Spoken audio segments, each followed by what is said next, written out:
hisaban ghufira lahu ma taqaddama min dhanbi.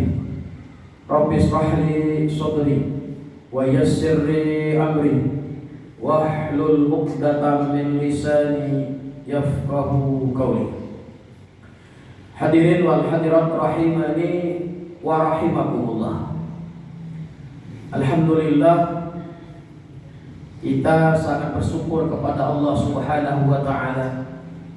Kita telah diberikan sebuah nikmat yang sangat besar di dunia ini, yaitu ketika kita diizinkan, diberikan kesempatan kembali bisa bertemu dengan Syahrul Mubarak, Syahrul Ramadan, Syahrul Quran, Syahrul Jihad, Syahrul Sabr.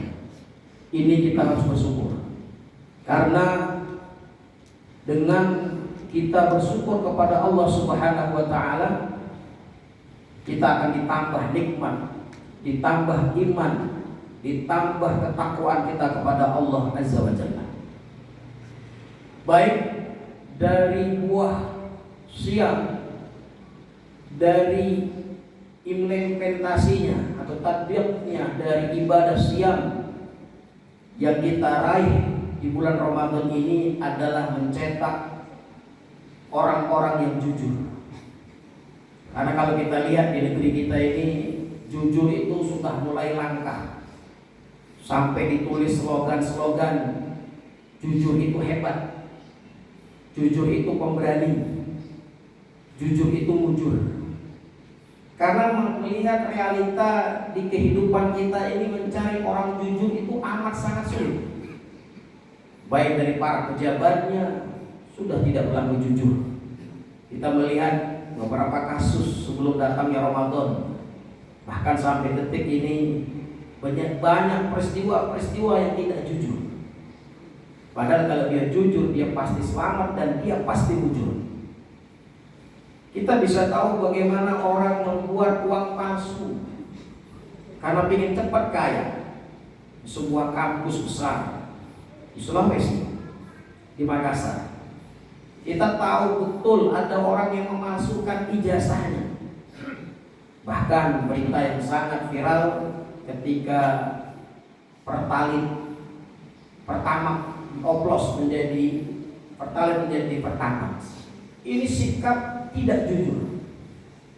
Itu realita yang kita hadapi. Padahal kalau dia jujur pasti membawa keberkahan. Kita bisa melihat betapa banyak kisah-kisah para al-anbiya, kisah-kisah orang-orang soleh.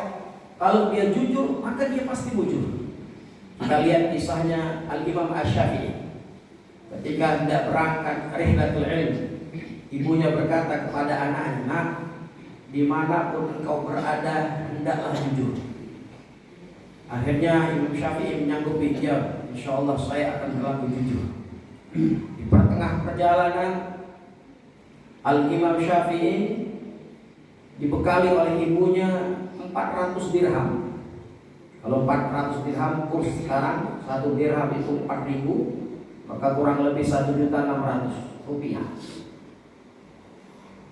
Di tengah perjalanan yang cukup jauh dari rumahnya, tiba-tiba di tengah perjalanan datang para perampok, memeras para musafir ini. Semuanya digeledah dan diambil semua uangnya.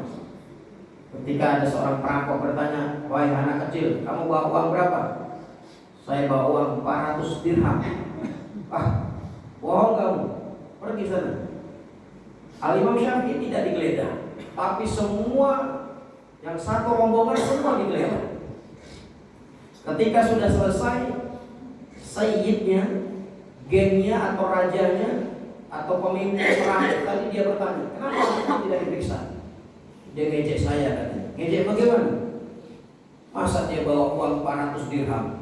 Ada-ada saja, gak mungkin anak kecil bawa uang sebanyak itu." Lalu pemimpinnya pun mendatangi Al-Imam Syafi'i. "Wahai anak kecil, benar engkau membawa uang 400 dirham?" "Iya, saya bawa." "Kenapa?" Diperlihatkan, ternyata dia diikat uang tadi di bajunya. Yang membuat pemimpin perampok tadi bertanya, kenapa kamu jujur? Karena pesan dari ibuku, saya harus berlaku jujur. Kalau jujur itu pasti selamat. Mendengar jawaban sekilas, seakan-akan pemimpin tadi tersambar petir. Langsung dapat ilham, dapat hidayah, akhirnya dia bertobat. Dia bilang kepada semua anggotanya, kembalikan harta kalian, kembalikan harta mereka. Karena saya mendapatkan ilham dari orang ini. Banyak kisah sampai akhirnya menjadi ulama besar. Fudail bin Iyad, perampok ulung. Akhirnya karena sikap kejujuran seseorang yang dirampoknya, dia bertaubat. Kisah yang lain, Umar bin Khattab ketika mau menjodohkan putranya Abdullah bin Umar, beliau keliling kota Madinah. Ketika keliling di kota Madinah, mendengar suatu perkataan dialog antara seorang ibu dengan putrinya. Ketika itu, ya kalau sekarang pertalite dioplos jadi pertamax, kalau dulu juga ada namanya susu, jadi oplos jadi air, biar banyak. Benar, pelanggan kita tidak melihat, pembeli kita tidak ada yang melihat, customer kita nggak ada yang melihat, tapi yang melihat adalah Allah Azza wa Jalla. Mendengar jawaban begitu terdengar oleh Khalifah Umar bin Khattab, sehingga diketuk pintunya. Akhirnya putri tadi dijodohkan dengan Abdullah bin Umar. Lahirlah dari benih itu Umar bin Abdul Aziz. Luar biasa. Kejujuran mendatangkan kesuksesan. Bahkan dalam Quran Allah ingatkan betapa banyak orang-orang jujur yang selamat karena kejujurannya. Tapi betapa banyak ayat dalam Quran orang yang berlaku dusta, ancamannya neraka, ancamannya sengsara. Kita bisa tahu dalam sebuah hadis Rasulullah SAW bersabda, "Alaikum bis-sidq, fa inna as-sidqa yahdi ilal birr, wa innal birra yahdi ilal jannah. Wa iyyakum al-kadhiba, fa innal kadhiba yahdi ilal fujur, wa innal fujur yahdi ilal nar." Hendaknya engkau berlaku jujur. Kalau jujur akan mendatangkan kebaikan, sedangkan kebaikan itu menuntunmu kepada surga. Dan hendaknya engkau menjauhi dari perbuatan dusta, karena dusta itu mengantarkan kamu kepada perbuatan kejahatan, dan kejahatan itu menuntun kamu kepada neraka. Ini sangat jelas hadis dari Nabi kita. Kita hendaknya berlaku jujur. Maka Ramadan mencetak orang-orang jujur. Bayangkan, tidak ada pengawas, tidak ada yang melihat kita puasa pun tidak puasa. Bisa jadi di rumah kita minum segelas, makan 2 piring, tidak ada yang melihat. Tapi karena sikap jujurlah, maka Ramadan itu melatih kita menjadi orang-orang yang jujur.